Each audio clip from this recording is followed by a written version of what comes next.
नमस्कार दोस्तों, GK study with Rakesh में आपका हार्दिक स्वागत है। हम लास्ट वीडियो लेक्चर में एमबीटी के जो 5 प्रयोग थे उनके बारे में पढ़ रहे थे। हमने 3 प्रयोग जो पूर्णतः कंप्लीट कर लिए थे। आज हमारा यह एमबीटी के 5 प्रयोग पर अंतिम वीडियो रहेगा। आप अच्छे से नोट डाउन कीजिए। तो दोस्तों आइए स्टार्ट करते हैं। एमबीटी ने 2 अभियान चलाए थे, एक खुरासान अभियान और एक कराची अभियान। एग्जाम के दृष्टिकोण से हालांकि खुरासान अभियान भी बहुत महत्वपूर्ण है। वहाँ के शासक 3 एमबीटी ने एक संघ बनाया था, संघ बनाकर खुरासान पर हमला किया था। तो या तो वो यूपीएससी पीसीएस उन शासकों के नाम दे सकती है, बस एक शासकों के नाम याद रखने, और एक कराची अभियान जो बहुत ही महत्वपूर्ण है। अब उसकी क्या विशेषता है, क्योंकि वहाँ की विषम जलवायु, वहाँ का नेतृत्व जिस व्यक्ति ने किया था वह सुल्तान की बिना अनुमति लेकर आगे चला गया था, जिसकी वजह से उल्लेख ये मिलता है कि मात्र 3 लोग ही राजधानी वापस लौटे थे। तो आज दोनों अभियान देखेंगे, अच्छे से नोट डाउन कीजिए भी आप। तो हेडिंग डालें, यानी एमबीटी पढ़ रहे थे, एमबीटी के प्रयोग। तो 5 प्रयोगों में से हमने 3 प्रयोग तो पढ़ लिए थे। आज हम जिस प्रयोग के बारे में पढ़ेंगे उस प्रयोग का नाम है खुरासान अभियान। खुरासान अभियान। अब दोस्तों जिनको यूपीएससी है, पीसीएस है, जिनका हिस्ट्री है, तो अगर लिखने को भी आए तो भी आप लिख सकते हैं खुरासान अभियान। यानी इस अभियान का कारण क्या था, ये कब चलाया गया था। तो पहले तो ये, हालांकि मैंने डेट मेंशन कर रखी है, 1330-31 में चलाया गया था। खुरासान है ना, यह एक व्यापारिक मार्ग का केंद्र था, यानी व्यापारिक महत्व का केंद्र है। एक तो व्यापारिक महत्व का केंद्र है। और क्या इंपॉर्टेंट है, तो पंजाब व सिंधु क्षेत्र में होने के, पंजाब व सिंधु क्षेत्र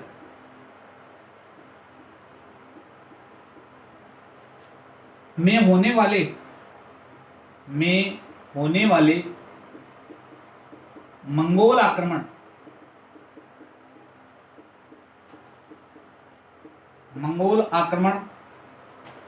के मार्ग में था, यानी ये बीच में पड़ता था। और इसकी क्या इंपॉर्टेंट थी, तो मंगोलों का इस समय पतन हो गया था। मंगोलों के पतन के बाद एशिया में राजनीतिक शून्यता की स्थिति थी। एशिया में राजनीतिक शून्यता की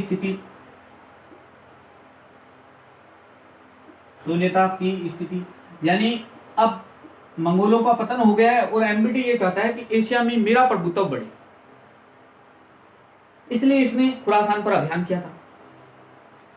इस समय खुरासान का शासक कौन था। खुरासान, आपको खुरासान यानी ये ईरान में पड़ता है, खुरासान का शासक। तो खुरासान के शासक का नाम क्या था, तो खुरासान के शासक का नाम था अबू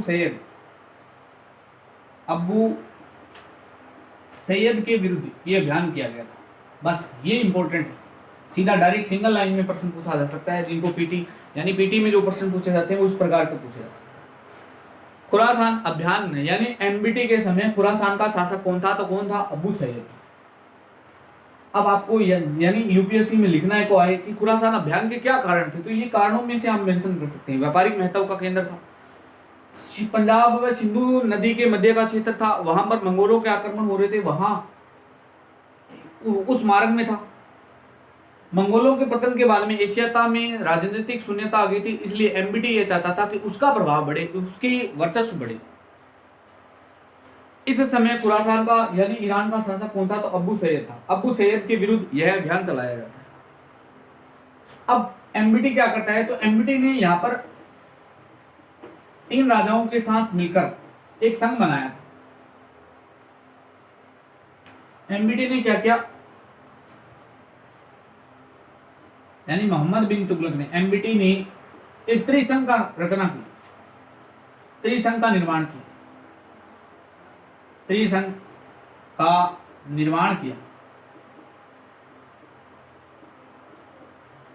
त्रिसंघ में शामिल कौन कौन थे, सबसे महत्वपूर्ण, स्टार लगाओ, बस यही प्रश्न पूछा जाए। कौन कौन के देश था और कौन कौन से देश से कौन कौन से राजा थे। एक तो मिस्र देश शामिल हुआ था इसमें, मिस्र भी चाहता था कि खुरासान, क्योंकि मंगोलों ने सबको परेशान कर रखा था। एक ट्रांस ओक्सियाना था, ट्रांस ओक्सियाना, ट्रांस ओक्सियाना के अलावा दो तो ये देश हो गए, तीसरा था भारत। अब यहाँ के तत्कालीन शासक कौन थे, तो मिस्र का शासक था अल नासिर, अल नासिर। ट्रांस ओक्सियाना का शासक कौन था, तो तमरा शिरीनी, तरमा शिरीनी, तरमा शिरीन। भारत का कौन था, तो एमबीटी था। ये तीन लोग मिलकर खुरासान पर अभियान करेंगे, यानी ये निर्णय होता है कि हम तीनों मिलकर खुरासान के शासक अबू सैद के विरुद्ध अभियान करेंगे। और तो और एमबीटी ने खुरासान सेना का गठन किया। खुरासान सेना का गठन। अब ये तीनों लोग शामिल जब हुए तो एमबीटी को ये निश्चित हो गया था कि हम निश्चित तौर पर जीतेंगे। अब इसने जीतने की, यानी युद्ध से पहले ही जीत के उसको उद्घोष, यानी ऐसा मानना था उसका कि मैं जीत जाऊंगा, तो इसलिए इसने क्या कर दिया, इस खुरासान सेना में 3,70,000 सेना थी। दोस्तों ये ध्यान रखना, 3,70,000। इसमें मंगोल थे, मंगोल के अलावा तुर्क और राजपूत सभी शामिल हुए।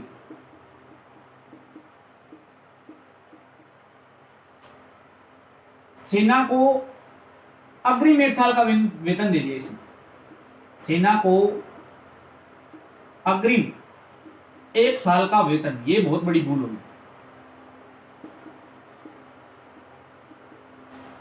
क्योंकि यह अभियान भी असफल होगा।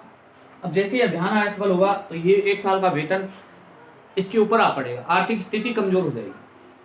तो एमबीटी ने 23 संघ का निर्माण किया। मिस्र का शासक कौन था, तो अल नासिर था। ट्रांस ओक्सियाना का तो तरमा शिरीन था। भारत से कौन था, तो एमबीटी था। तो एमबीटी ने खुरासान सेना का भी गठन किया। सेना में कितने लोग थे, तो 3,70,000 थे।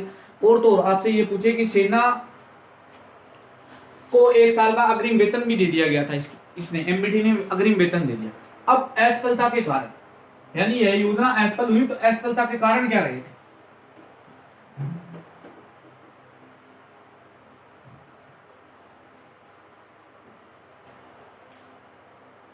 असफलता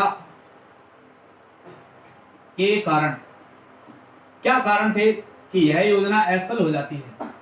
पहला कारण यह था कि ट्रांस ओक्सियाना का जो शासक था ना, उसको वहां के लोगों ने अपदस्थ किया और तो गद्दी से हटा दिया। तो तरमा शिरीनी को वहां के लोगों ने अपदस्थ करके गद्दी से हटा दिया, अपदस्थ करके गद्दी से हटाया।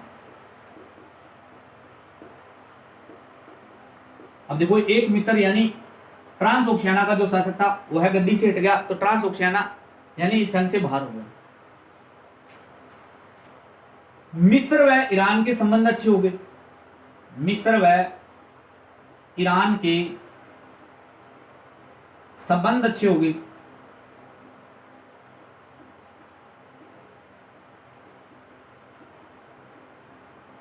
यानी और तो और मिस्र का शासक कौन था, तो मिस्र का शासक था अल नासिर और अबू सैद। इनके बीच में यानी संबंध अच्छे हो गए थे। अब संबंध अच्छे हो जाएंगे तो आप सभी जानते हैं कि यह योजना असफल हो जाएगी। अब इसने क्या किया, आधी सेना को नागरकोट अभियान पर भेज दिया। यहीं से आधी सेना को नागरकोट अभियान पर भेजा।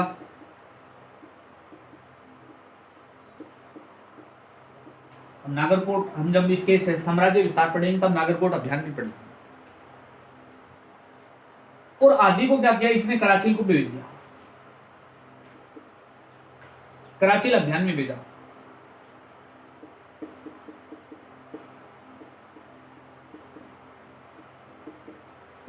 अब कराची अभियान में भेजा और यहां इसने क्या कर दी, सेना भंग हो गई। अब जो 3 लाख सेना जितने भी बचे बचे थे उसको भंग कर दिया। अब जैसे ही भंग किया तो सेना में असंतोष फैल गया और सेना में ही विद्रोह हो गया। तो ये थे इसकी असफलता के कारण। पहला कारण क्या था, तो वहां के यानी ट्रांसओक्शियाना के शासक को वहां के लोगों ने, स्थानीय लोगों ने अपदस्थ किया और गद्दी से हटा दिया। तो ट्रांसओक्शियाना का जो शासक था तत्कालीन, वह इसकी सहायता नहीं कर पाया। और तो मिस्र व ईरान के संबंध अच्छे हो गए। तब जैसे इन दोनों यानी दो संघ से जब दो लोग बाहर हो जाते हैं, तो इसने क्या किया, आधी सेना को नागरकोट अभियान पर भेज दिया, हिमाचल प्रदेश में जो पड़ता है। आधी सेना को कराची अभियान में भेज दिया। अब कराची अभियान में जाते वक्त इसने सेना को ही भंग कर दी और जैसे ही भंग किया तो सेना में असंतोष हुआ और विद्रोह फैल गया। तो ये था कराची यानी हमारा पूरा अभियान, खुरासान अभियान। तो ये इसके मैंने कारणों पे चर्चा की, इसने क्या क्या किया और इसके असफलता के कारण थे। तो आप अच्छे से नोट डाउन कीजिए। नेक्स्ट हेडिंग डालें भी कराची अभियान। लास्ट अभियान बचा है इसका, उस अभियान का नाम है कराची अभियान।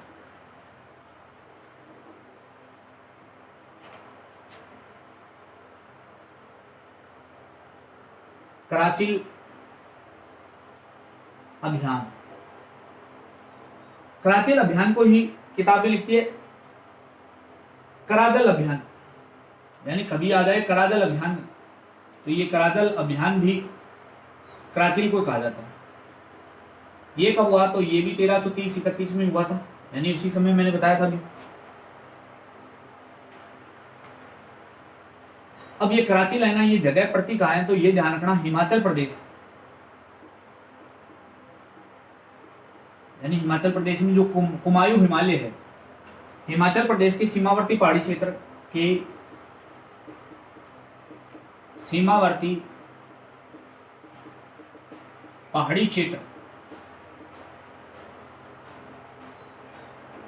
जो कुमायूं है, कुमायूं हिमालय,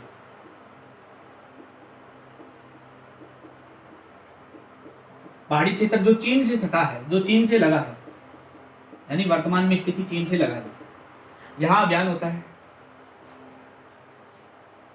कराची अभियान में 1 लाख सेना गई थी। 1 लाख सेना का नेतृत्व, 1 लाख सेना का नेतृत्व किसने किया था, ये महत्वपूर्ण है एग्जाम की दृष्टिकोण से। 1 लाख सेना का नेतृत्व किया था मलिक खुसरो नामक व्यक्ति का। ये मलिक खुसरो हो रहा है भाई,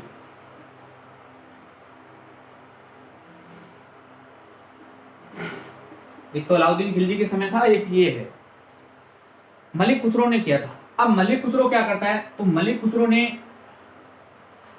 एक जीदिया को जीत लिया। मलिक खुसरो ने जीदिया क्षेत्र को जीत लिया, जीदिया को जीता। अब जैसे ही जीदिया को जीता तो इस सुल्तान ने क्या किया, सुल्तान ने वापस बुला लिया इसको। सुल्तान ने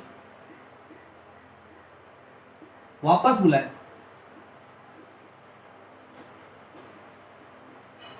अब जैसे ही सुल्तान ने वापस बुलाया तो ये क्या करता है, यानी मलिक खुसरो क्या करता है, सुल्तान को बिना बताए, सुल्तान को बिना बताए मलिक खुसरो तिब्बत की तरफ अभियान चलाता है। मलिक खुसरो तिब्बत की तरफ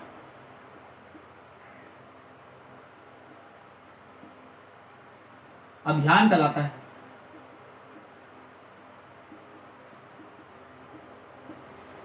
और यही इसकी सबसे बड़ी भूल है। यानी कराची अभियान वर्तमान में ये क्षेत्र है हिमाचल प्रदेश के, यानी जो कुमायूं क्षेत्र जो चीन से सटा हुआ है उस वहां पर है ये जगह।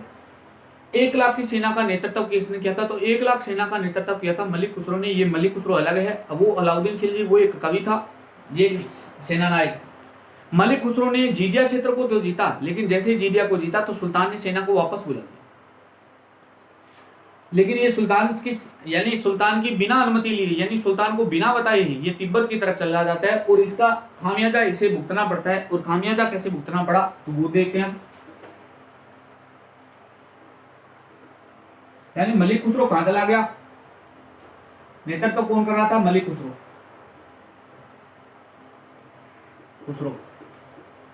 मलिक खुसरो चला कहां गया, तो मलिक खुसरो चला गया तिब्बत।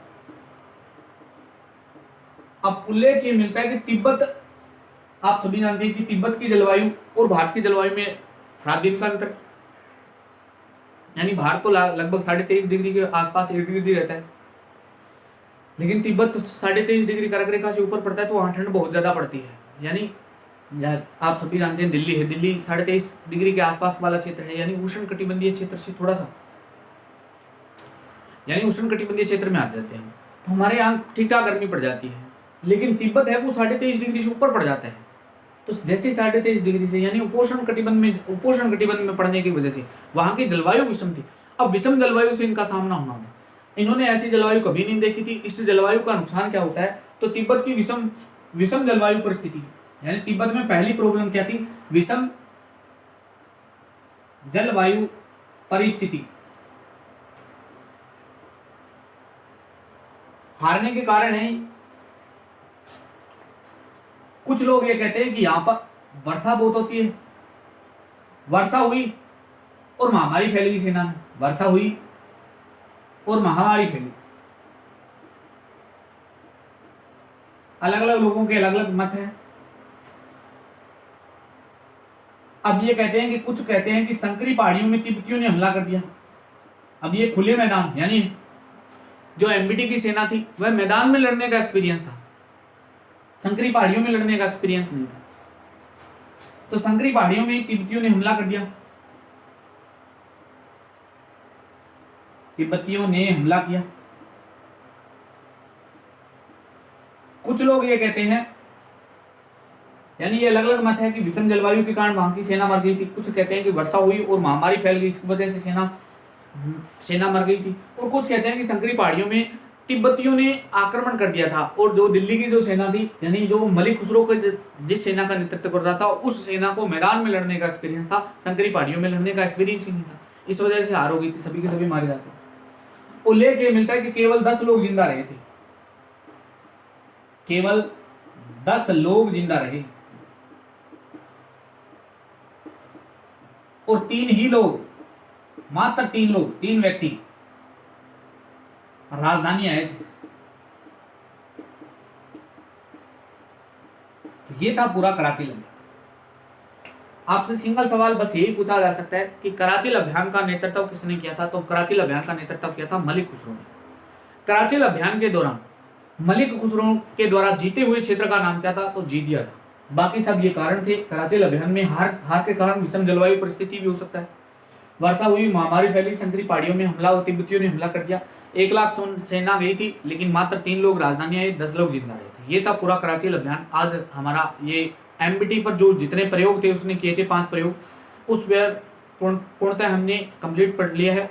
अब हम पढ़ेंगे इसके प्रशासनिक सुधार, एमबीटी का जो साम्राज्य विस्तार था, और एमबीटी के समय एक व्यक्ति आया था इब्न बतूता, जो एक विदेशी यात्री था, और एमबीटी का जो साहित्य एवं कला में क्या योगदान है वो हम सब नेक्स्ट वीडियो लेक्चर में देखेंगे। तब तक बने रहिए दोस्तों। धन्यवाद दोस्तों, मिलते हैं नेक्स्ट वीडियो में।